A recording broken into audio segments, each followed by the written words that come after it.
Kid, don't ever let them get inside your head. They'll tell you what to do in life instead of everything you know that you could get. Don't let them guide your life towards regret. I'll fight for what I love with every breath. My past is filled with... Hey guys, welcome back to another episode of Sinful Off-Road. This week we're going to go ahead and do a throwback to Winter Jeep Jamboree 2023, where we ran Milt's Mile. Way underprepared, way underbuilt, but we had a ton of fun.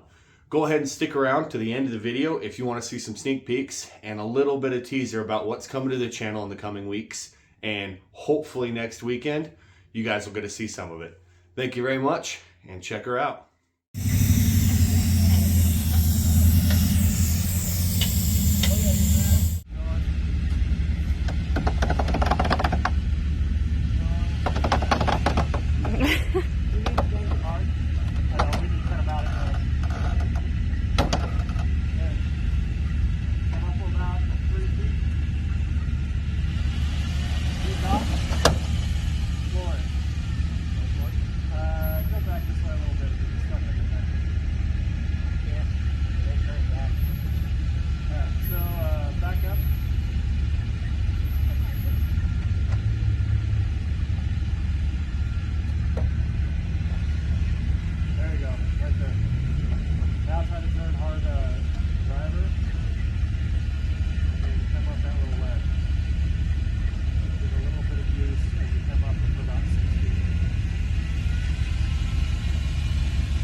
Get out of her way, bro.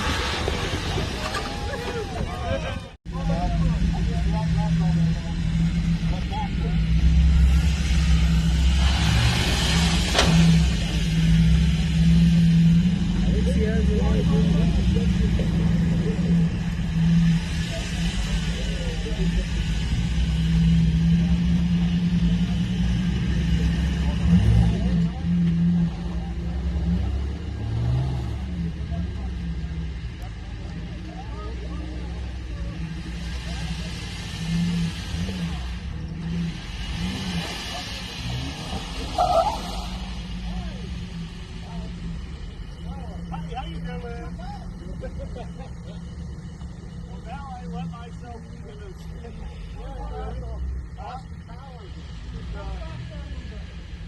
Oh, you left?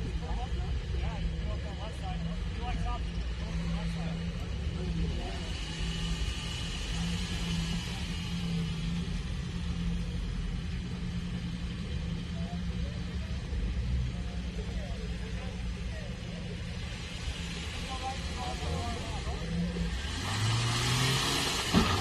Oh!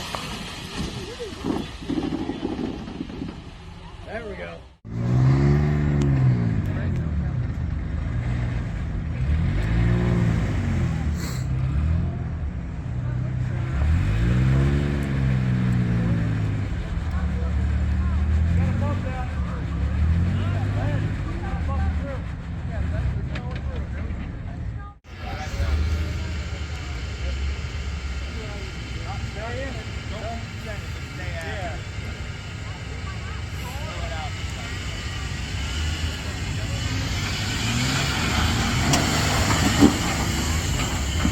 Yeah.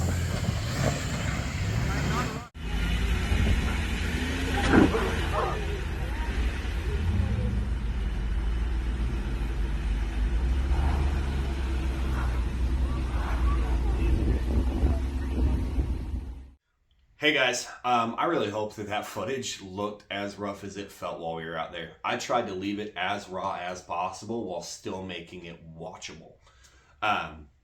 Obviously that was last year, so if you go back, you watch the other videos where you can compare it to how we ran it this year. Massive night and day difference. Dallas has really came a long way as a driver. When that video was taken a year ago, Dallas had only been in Utah for a year, and it was his very first time on Slick Rock and his very first time wheeling in that Jeep. Dallas came from PA about 2 years ago. He was used to mud bogging in old CJs and having a good time, which there's nothing wrong with that. But compared to what we do here in southern Utah, it's a whole nother world. The Jeep also has came a long way. When we went down there, we were pretty close to stock. No gears, no lockers. We had a front and rear aftermarket bumper, some rock sliders, and a 2.5-inch lift with 35s. We'd ordered gears and lockers for that trip, but they showed up the day we were leaving, so obviously we had no chance to throw them in. The lift we were running at that point in time as well was garbage, to put it the nice way. It was a Rubicon Express hybrid combo that he bought on sale for a reason. The rear track bar bracket, anytime we would flex, would punch a hole through the shocks.